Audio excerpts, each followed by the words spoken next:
તો આખરે હાર્દિક પટેલે વડીલોની વાત માની અને 19મા દિવસે પારણા કરી લીધા. પાટીદાર સમાજની સંસ્થાઓના આગેવાનોએ હાર્દિક પટેલને પારણા કરાવ્યા. પારણા કર્યા બાદ હાર્દિક પટેલે કહ્યું કે હું સરકાર સામે નહીં પરંતુ સમાજના વડીલો સામે ઝૂક્યો છું.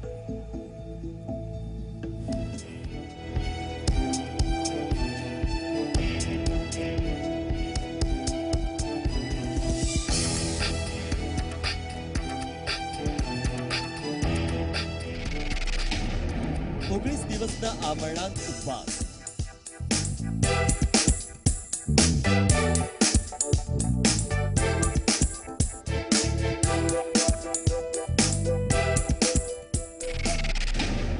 અંતે હાર્દિકે કર્યા પારણા.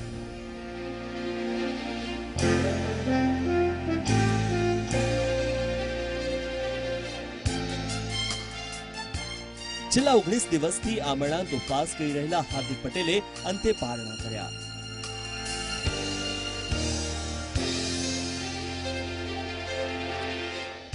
ખોડલધામના નરેશ પટેલ અને ઉમિયાધામના પ્રહલાદ પટેલ અને સી.કે. પટેલના હસ્તે સાદું પાણી, લીંબુ પાણી અને નારિયેળ પાણી પીને હાર્દિક પટેલે પારણા કર્યા. ત્યારબાદ નરેશ પટેલે કહ્યું કે હાર્દિક હશે તો બધું હશે. આજે અમે છીએ, કાલે અમે નહીં હોઈએ. તો સી.કે. પટેલે ચેતવણી ભર્યા શબ્દોમાં કહ્યું કે સમજીને ચાલજો. તમારી વચ્ચે આવીને કોઈ ભાગ ન પડાવી જાય, ખોટા માર્ગે ન દોરી જાય. સંગઠિત રહેજો અને સાથે રહેજો. સમાજના જે પ્રશ્નો છે, સમાજનું જે ચિંતન છે, એમાં આપણે સૌ ખભે ખભો મિલાવીને સાથે રહીએ, આપણી તાકાતના સરવાળા કરીએ અને એમાં માં ઉમિયા, માં ખોડલ આપણા સૌમાં શક્તિ પૂરે. અને ભાઈ હાર્દિક આજે પારણા કરે છે. હાર્દિક ભાઈ, માતાજીએ તને સારી રીતે રાખ્યો. હાર્દિકના સ્વાસ્થ્ય એ જ એક ચિંતા છે મને. હાર્દિક હશે તો બધું થશે. આજે અમે છે, કાલ નહીં હોય. આ વડીલો બેઠા છે, આજે અમે બેઠા છીએ, કાલ નહીં હોય. પણ આ સંગઠન અને જવાબદારી તમારા ખભે આવવાની મિત્રો. તૈયાર રહેજો. આજની પરિસ્થિતિ જે પણ હોય, આવતી પરિસ્થિતિનો પણ સામનો ખૂબ જ મોટા પાયે તમારે લોકોને કરવાનો છે. ત્યારે સી.કે. સાહેબે એક આપને વોર્નિંગ આપી કે સમજીને ચાલજો. પાટીદાર અનામત અને ખેડૂતોનું બધું જ દેવું માફ કરી દેવાય તેવી માંગણી સાથે હાર્દિક પટેલ ઉપવાસ પર બેઠો હતો. પરંતુ હાર્દિકે સ્વાસ્થ્યની ચિંતા કરી અને ઉપવાસનો અંત આણ્યો. ત્યારે અહીંયા સવાલ એ છે કે શું હાર્દિકને તે જાણ નહોતી કે આમરણાંત ઉપવાસ દરમિયાન તેની તબિયત લથડી શકે છે? પારણા બાદ હાર્દિકે કહ્યું હતું કે સરકાર નહીં પરંતુ વડીલોના આદર સામે ઝૂક્યો છું. પહેલા ભગતસિંહ બનવા નીકળ્યા તો દેશદ્રોહી થઈ ગયા. ગાંધીજી બનીને નીકળ્યા તો નજર કેદ થઈ ગયા.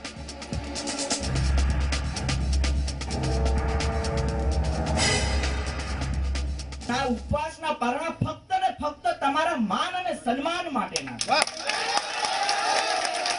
સમાજને બતાવું તું, લોકોને બતાવું તું કે અમે નાના છીએ, એ અમારા વડીલો છે, અમારા વચ્ચે વાદ નથી, વિવાદ નથી, પ્રેમ અને સન્માન છે. એટલા માટે આજે તમારા હાથે અમે પારણા કર્યા છે.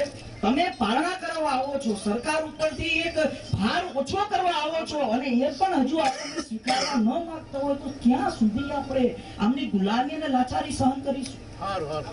જે રીતે ગઢોડાથી માંડીને સાબરકાંઠા, હિંમતનગર, અરવલ્લી, સૌરાષ્ટ્રમાંથી બહેનો જેના પગ નથી, કોઈ ઓપરેશન કરાયેલા છે, 3 કિલોમીટર ચલવીને મોકલ્યા છે. દુઃખની વાત છે. અને હજુ આ બધું જો ભૂલી જવું હોય તો હું એ ગુલામી કે લાચારી સહન કરવા માંગતો નથી. હું જેલમાં પણ ગયો છું.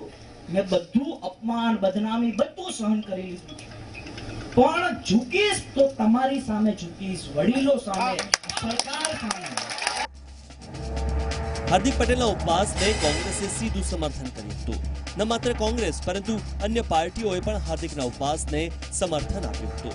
જોકે રાજ્ય સરકારે હાર્દિક પટેલની એક પણ માંગ નથી સ્વીકારી, છતાં હાર્દિક પટેલે પારણા કરી દીધા.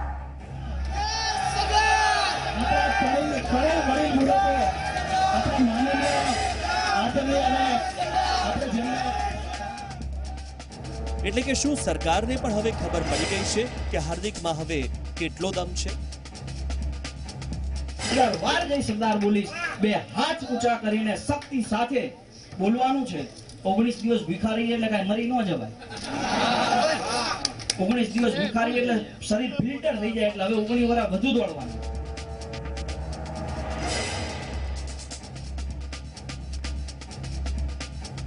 Bureau report, Zee media.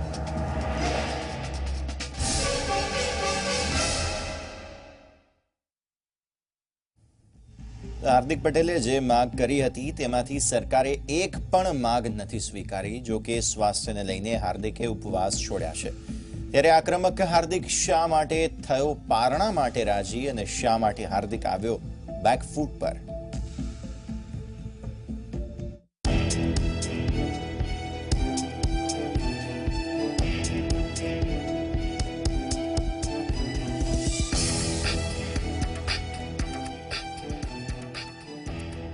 ઓગસ્ટથી 12 સપ્ટેમ્બર હાર્દિક પટેલના અમરનાથ ઉપવાસના આ 19 દિવસ.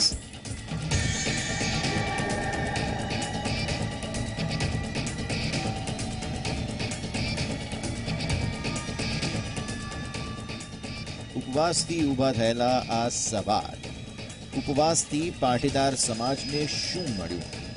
બિનશરતી પારણા માટે શા માટે મજબૂર થયો હાર્દિક? અમરનાથ ઉપવાસ 19 દિવસમાં કેમ પૂર્ણ કરવા પડ્યા? કોની જીત થઈ, સરકારની કે હાર્દિકની? શું ઉપવાસથી હાર્દિકનું કદ વધ્યું?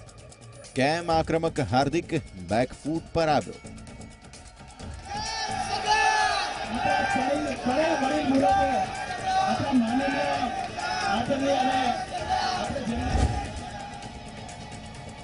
તમારા મનમાં આ તમામ સવાલો થઈ રહ્યા હશે. ત્યારે હવે અમે તમને ભૂતકાળમાં લઈ જઈએ, જ્યારે 25 ઓગસ્ટે જે હુંકારથી હાર્દિક પટેલે ઉપવાસની શરૂઆત કરી.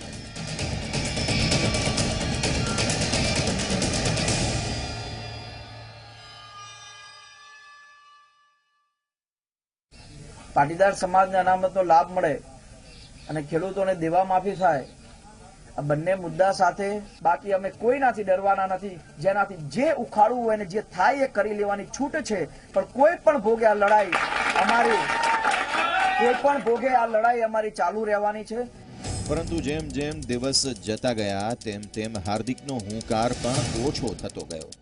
એક બાજુ હાર્દિકને સમર્થન મળતું ન હતું અને જે સમર્થન મળી રહ્યું હતું તેને પણ તંત્ર દ્વારા રોકવામાં આવતા અથવા તો અટકાયત કરી દેવામાં આવી.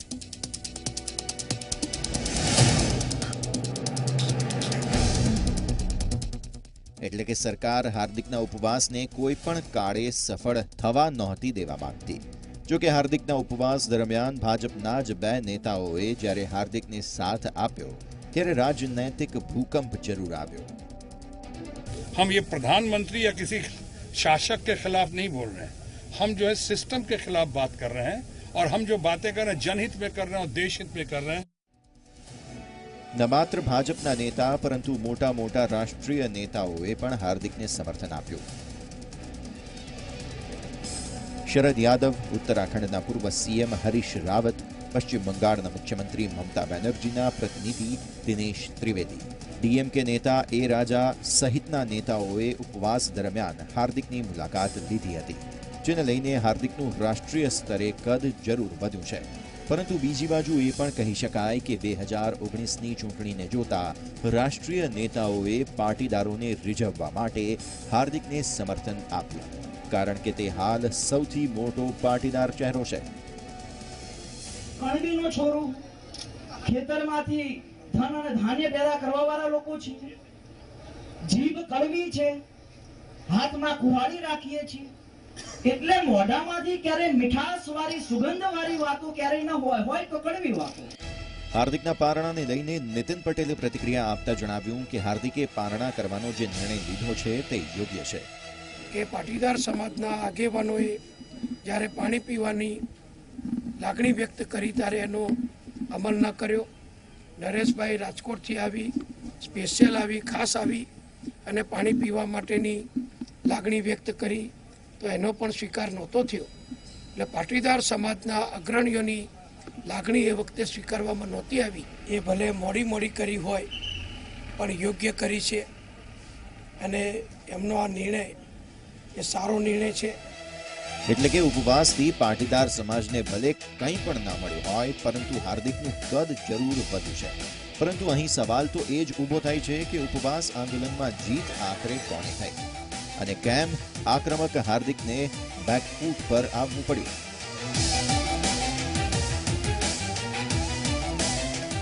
Bureau report, Zee media.